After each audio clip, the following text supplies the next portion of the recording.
Why does everything happen to me? You, where did you come from? Oh, me, I'm not with these fellas. I'm looking for a director by the name of Anguish. Any of you fellas know Anguish? Look, I know Anguish. I've known him for years. Because I'm Anguish! No, no, no! Cut!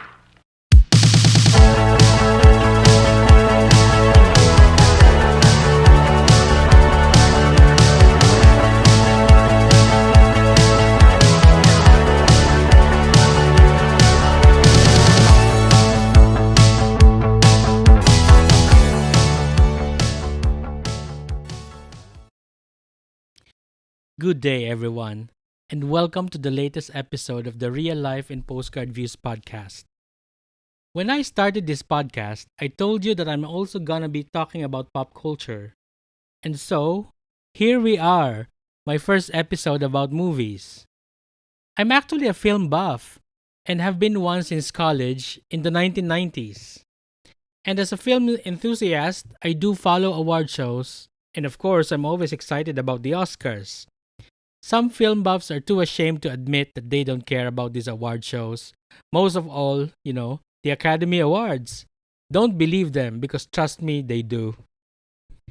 For this episode, I would like to talk about the nominees for the Oscar Best Picture.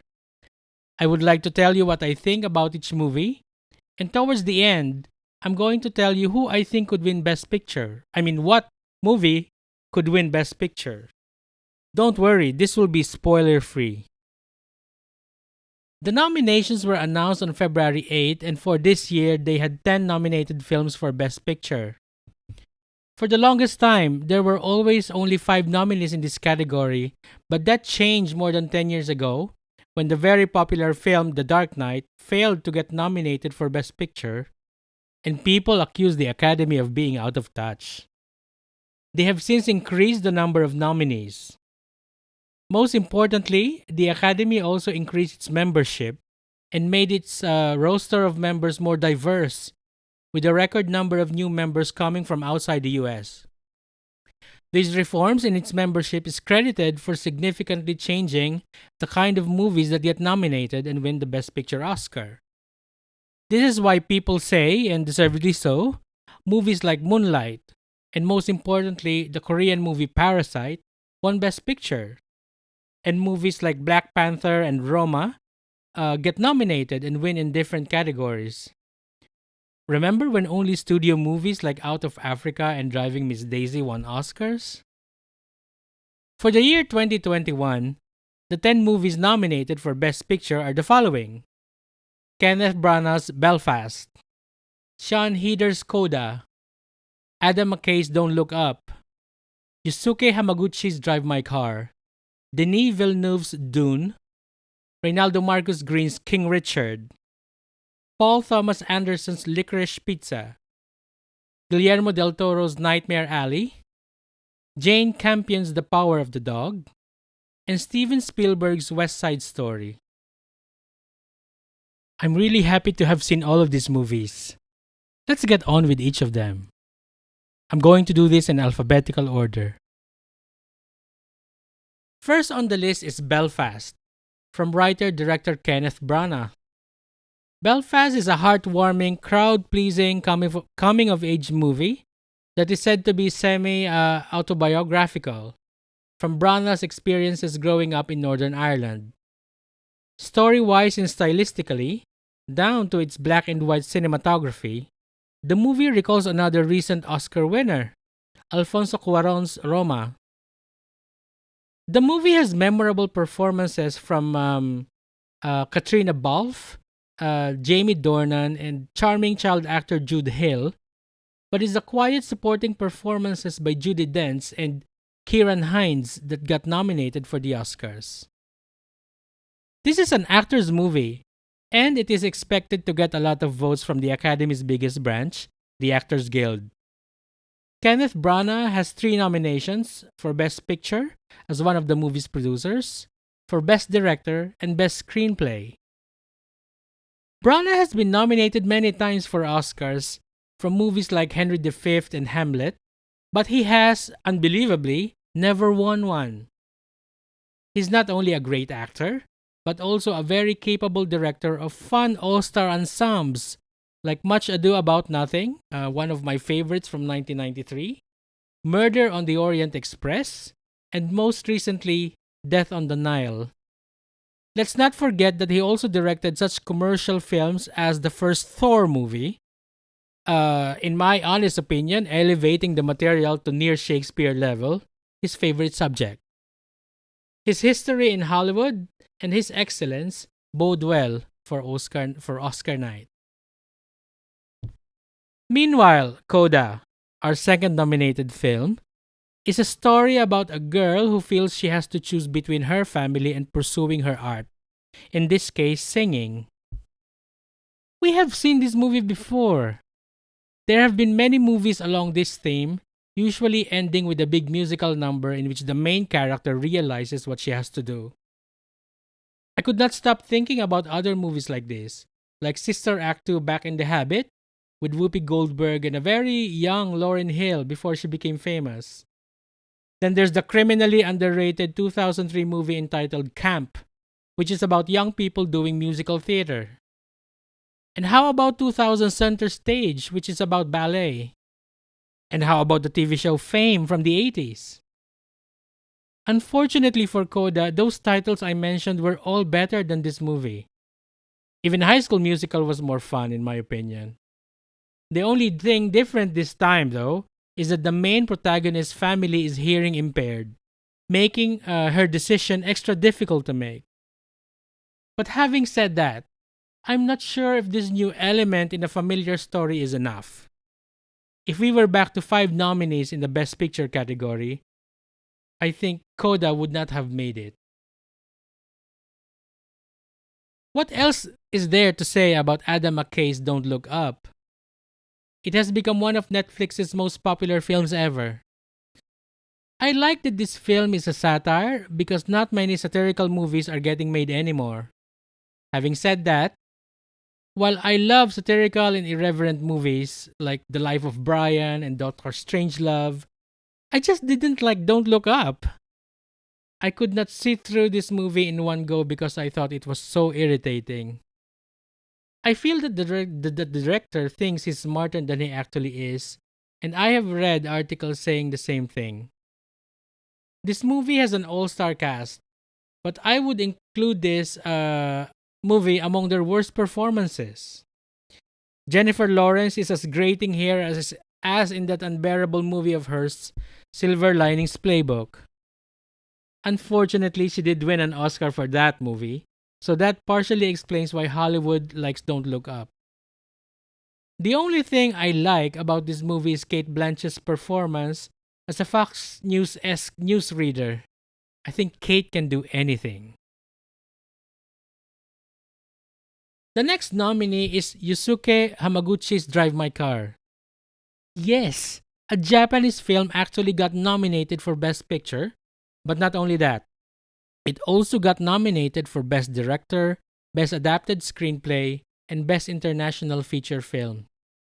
It's truly in a league of its own. And I can't believe no Japanese film has ever been nominated for Best Picture. Not even Ozu's Tokyo Story? Not even anything from Akira Kurosawa's entire filmography?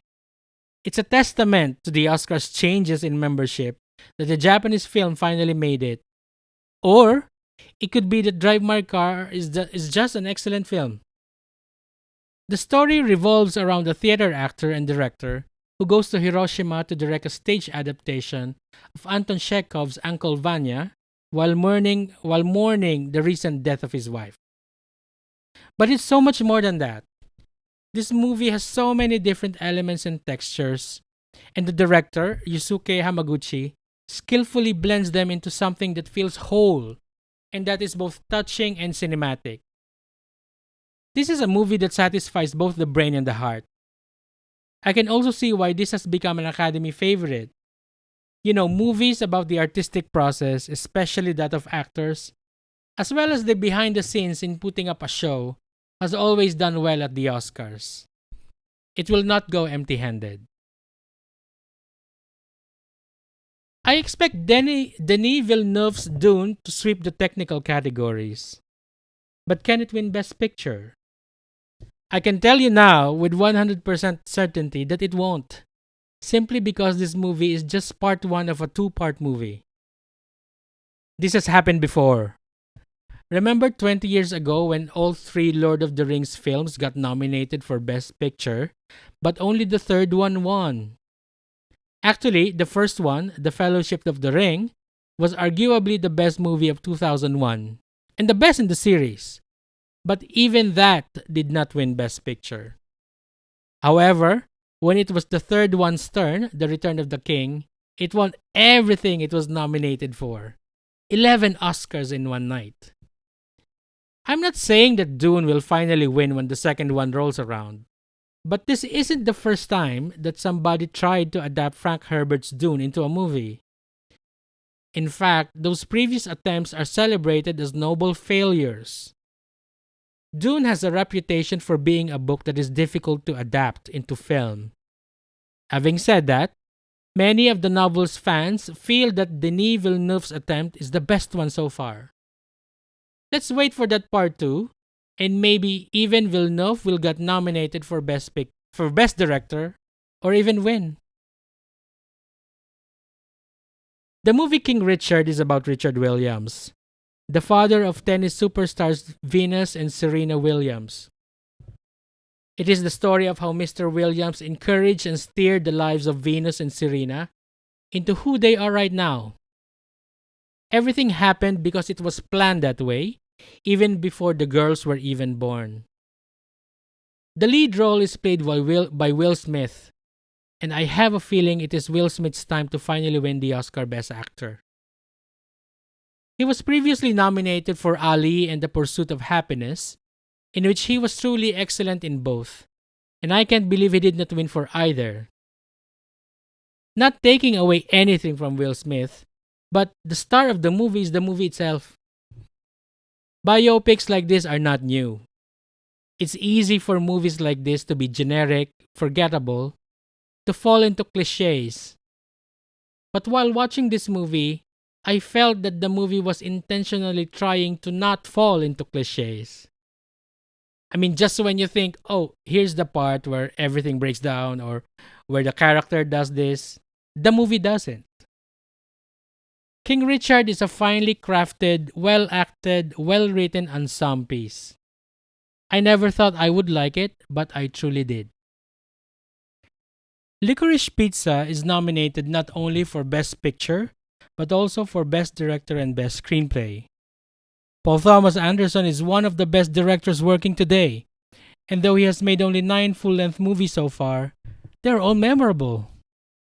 6 of them got nominated for multiple Oscars, and a handful, such as Boogie Nights, Magnolia, The Master, and There Will Be Blood, are considered modern film classics. His new movie is not far off. Licorice Pizza feels like a summer break to remember. But more than that, it also feels like an immersive glimpse into the characters' lives and their environment.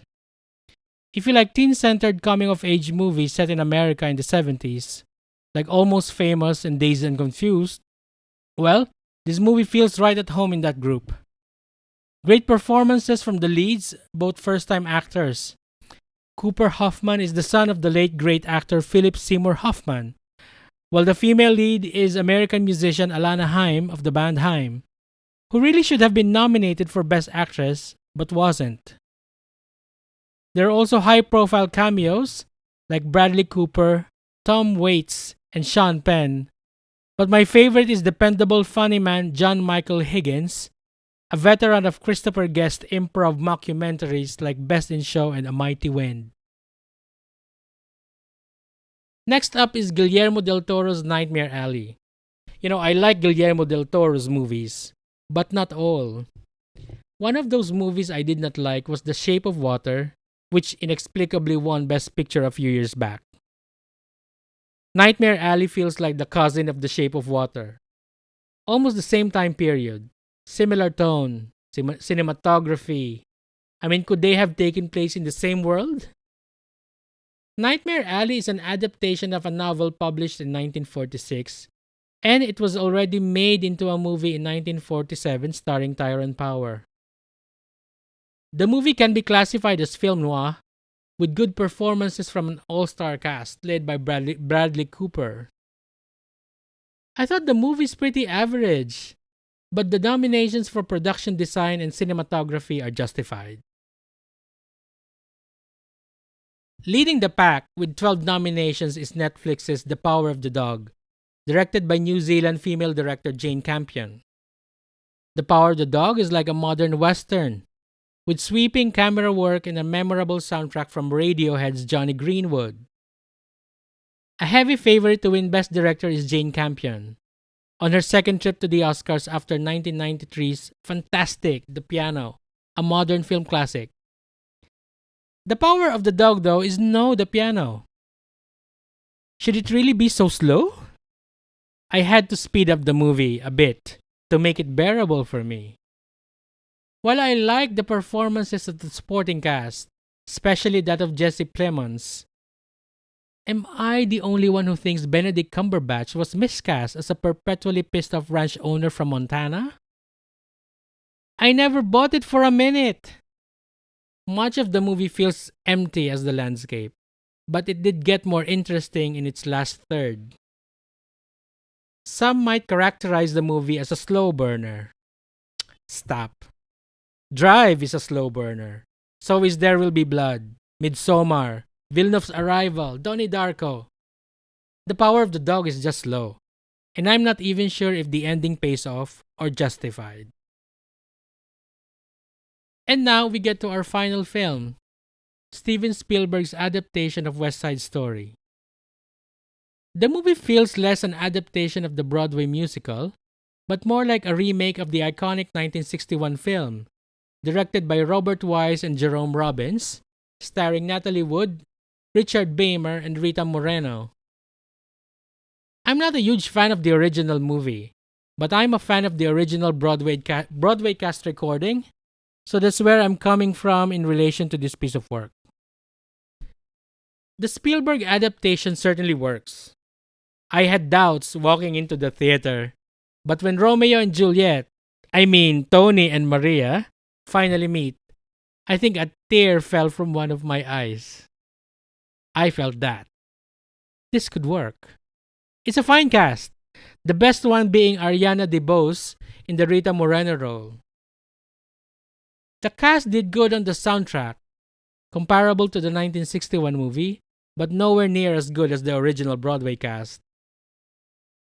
But having said all this, I'm just not sure if I'm sold on the movie as a whole. The movie works, and Spielberg did a fine job of delivering a version that this generation won't find outdated. However, it does suffer from comparison.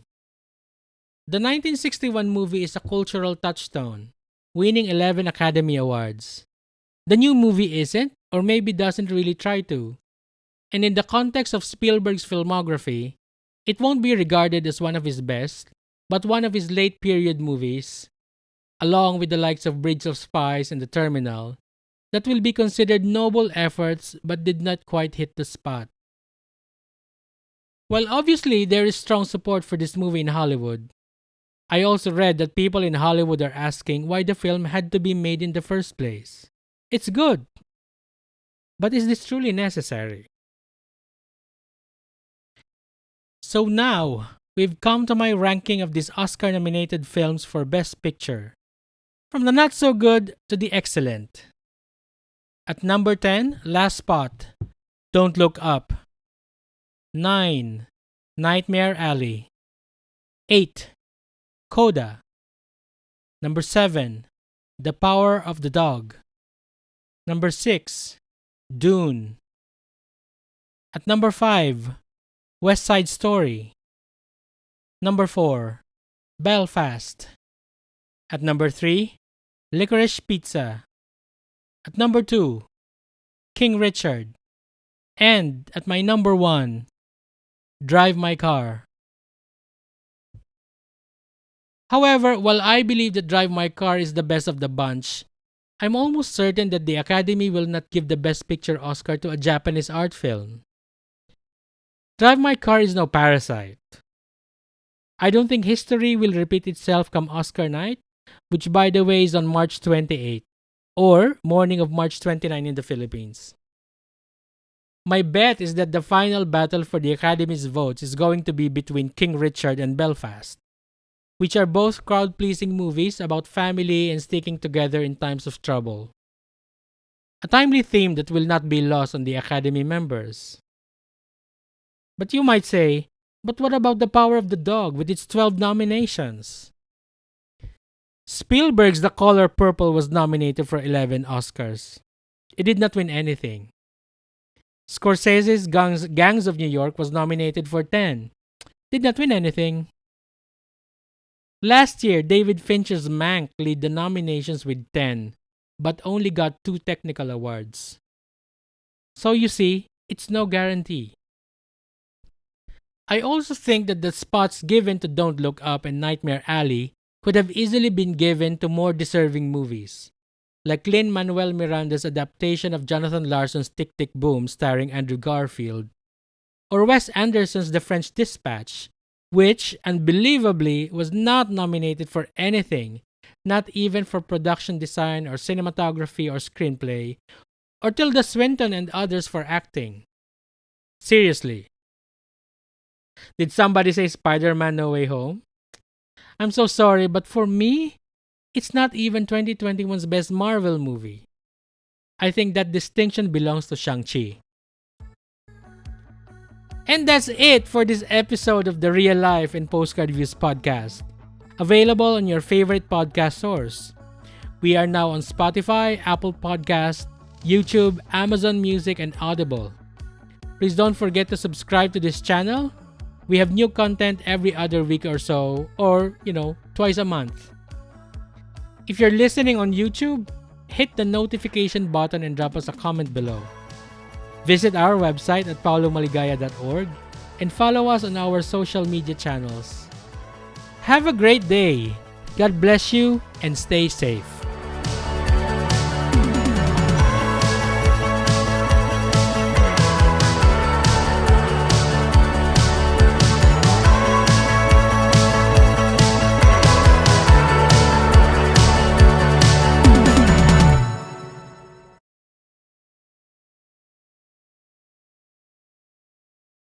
Still here? Consider this your bonus post-credit sequence. I would like to read the concluding monologue from Anton Chekhov's play Uncle Vanya, published in 1898, which was performed on stage as the very last scene in the Oscar-nominated movie Drive My Car. But there, it was performed using sign language. In this scene, which concludes the play, the character Sonia consoles his Uncle Vanya as they face an uncertain future, as they are forced to leave a country home, owned by a rich relative, which they have been taking care of, but that is about to be sold. Here goes. What can we do? We must live our lives. Yes, we shall live, Uncle Vanya. We shall live through the long procession of days before us, and through the long evenings. We shall patiently bear the trials that fate imposes on us. We shall work for others without rest, both now and when we are old. And when our last hour comes, we shall meet it humbly. And there, beyond the grave, we shall say that we have suffered and wept, that our life was bitter, and God will have pity on us.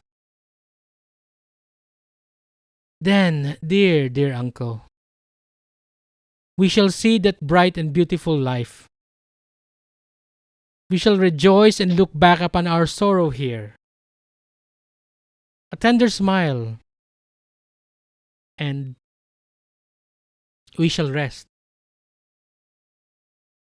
I have faith, uncle. Fervent, passionate faith. We shall rest. We shall rest. We shall hear the angels. We shall see heaven shining like a jewel. We shall see all evil and all our pain sink away in the great compassion that shall enfold the world. Our life will be as peaceful and tender and sweet as a caress. I have faith. I have faith. My poor, poor Uncle Vanya, you're crying. You've never known what happiness was. But wait, Uncle Vanya, wait. We shall rest. We shall rest.